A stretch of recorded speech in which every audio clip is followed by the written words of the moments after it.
Денот го завршивме во домот на Фаузи Сафеди, каде не бевме гости, туку дел од незиниот мал свет.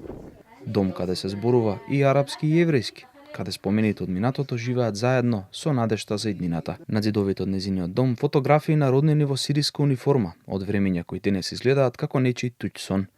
Но покрај тие спомени, со почит зборуваше за израелските војници кои, како што кажа, секогаш се добредојдени. Кај нив велат, мора да се изедат најмалку 3 чинии, за домаќинот да не помисли дека не сте сретни или пак не ви се допаѓа оброкот. И ние јадевме, не од учтивост, туку од срце. И јагнешко, и хумус, и пилав, и салати, пита леп и сок од калинка. За крај со традиционално црно кафе и кутија со цреши како подарок за сладок пат, да заминеме со чувство дека видовме нешто ретко.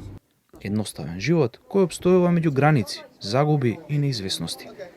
На место каде височините се стрмни, се потсетивме дека достоинството и хуманоста знаат да бидат најсветли таму каде што светот некогаш изгледа најтемен.